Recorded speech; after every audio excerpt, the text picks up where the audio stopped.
tornando ativa aqui, trazendo questões contemporâneas à luz da teologia, de forma bem fundamentada, embasada, com coerência, buscando uma interpretação dentro de princípios bíblicos.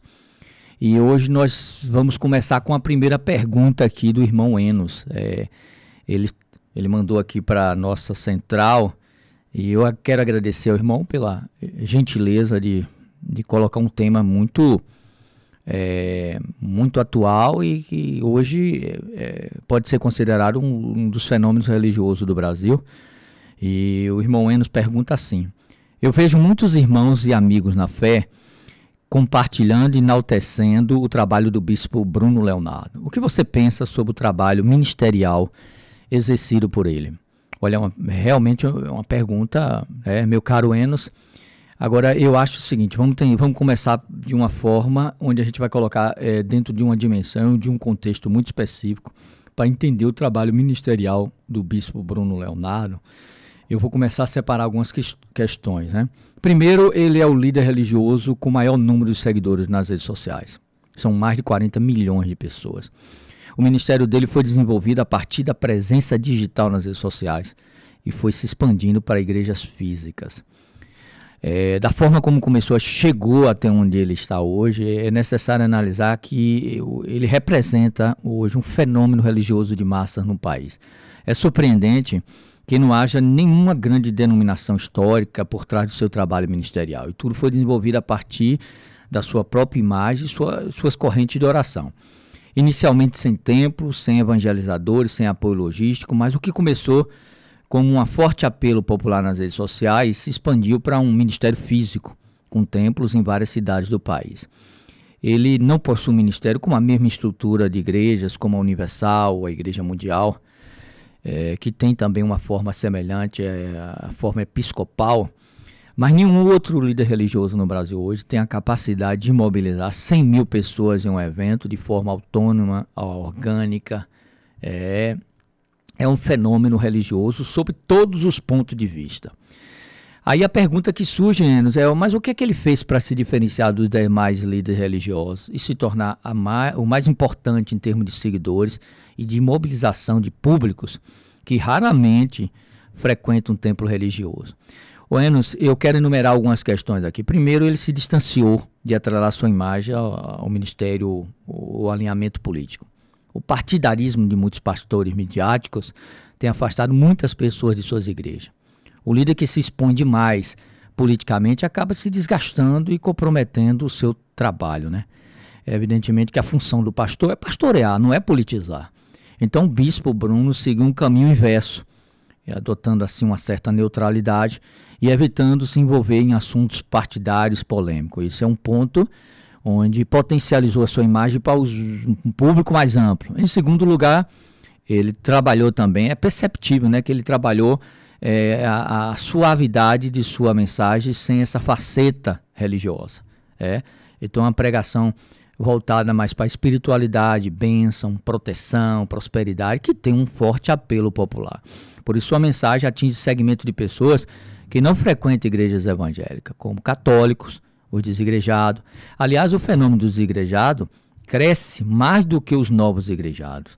E isso abre um espaço para o surgimento de muitos movimentos autônomos, orgânicos, sem a referência do modelo religioso tradicional, através de igrejas historicamente estabelecidas no país. Então, é um movimento muito orgânico, é um movimento imprevisível hoje.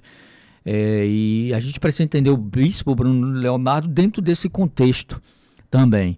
Então, com essa suavização, a sua mensagem se distancia dessa religião organizada, e o que tem aí um forte apelo popular e consegue atrair os mais diversos públicos. O ministério do bispo, Enos, por ter surgido sem nenhuma ligação com o ministério tradicional, e isso aí é um ponto para ele, porque ele surgiu sem uma ligação com o ministério tradicional, com alguma igreja tradicional, e hoje ele não é bem visto no meio, não é uma pessoa querida no meio evangélico, e o público dele não é essencialmente evangélico, o público dele é de fora das igrejas evangélicas. E aí você pergunta, mas por quê?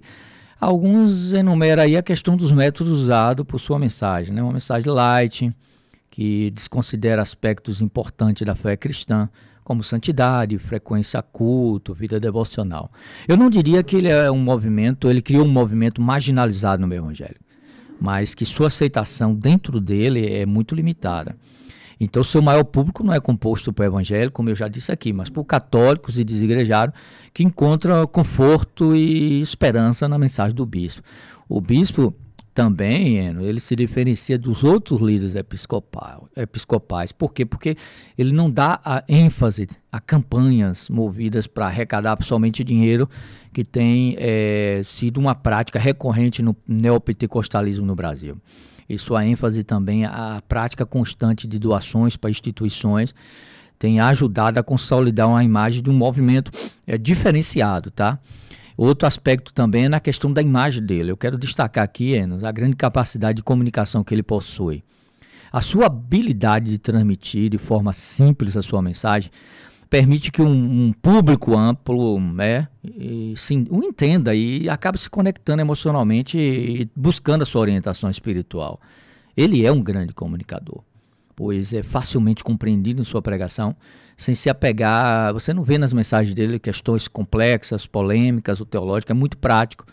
Agora, evidentemente, não quer dizer que a sua interpretação ela é coerente, ela é fundamentada biblicamente. Um exemplo, a sua versão do Salmo 91, vou citar aqui, ele não encontra nenhum respaldo na tradição teológica e nem numa interpretação à luz do Novo Testamento que foi ensinado por Jesus e Paulo. O Salmo 91 como mantra de proteção, como uma blindagem espiritual, não tem fundamentação bíblica à luz do Novo Testamento, tá certo?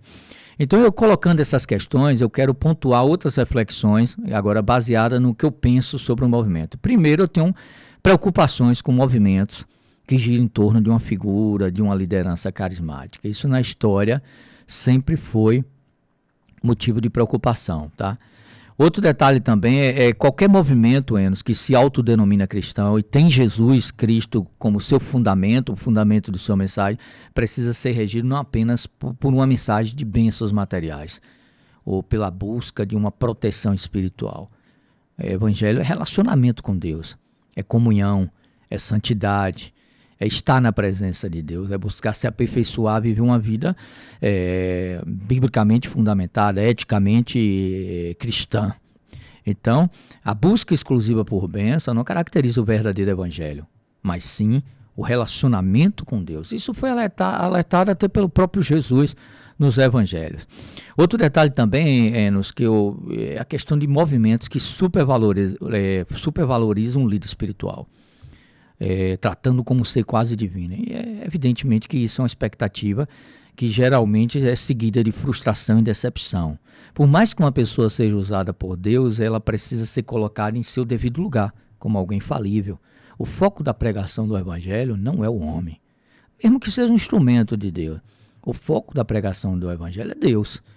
Tá? É a glória a Deus. Então, esse movimento centrado na imagem do homem é perigoso porque oscila muito entre até a idolatria, certo? Então, o Evangelho de Cristo, quando é pregado apenas sob a ótica de bênçãos e proteção, é uma redução da mensagem. É perigoso, porque não gera profundidade e não gera profundidade e intimidade. O Evangelho de Cristo é sobre comunhão, é sobre obediência, é sobre sacrifício, amor próximo, aprender a ser resiliente em tempos de inevitável sofrimento. Uma teologia que nega o sofrimento, uma teologia que cria uma sensação de proteção, de blindagem espiritual diante das demandas e contingências existenciais, que nós sabemos que somos mortais e passamos a cada dia lutando contra todos os tipos de incertezas, de limitações, não é teologia bíblica. Então, quem procura apenas bênção de Deus pode acabar se decepcionando e se frustrando. Então, quando eu olho para o ministério do bispo Bruno Leonardo, eu fico impressionado pela grandiosidade do fenômeno que ele representa, pela expressão hoje da configuração religiosa no Brasil, que tem mudado e está dando espaço para o surgimento de líderes que, de forma orgânica, dentro do movimento do desigrejado, sem atrelar a igrejas tradicionais, a ministérios tradicionais. E outro também que eu falei aqui, a habilidade de comunicar a mensagem, a sua liderança, porque ele consegue falar para públicos diversos que não frequentam a igreja evangélica. A minha principal ressalva, Enos, é sobre o fato de ser um movimento centrado em uma figura única, tá? E isso é um perigo. E a preocupação com a mensagem que, embora atraente, fale muito de proteção de bênção, desconsidere aspectos essenciais do Evangelho de Cristo. Então, espero que esteja satisfeito. Vamos voltar aqui sempre trazendo um tema relevante à luz da teologia, análise fundamentada. Um abraço a você, um abraço a todos.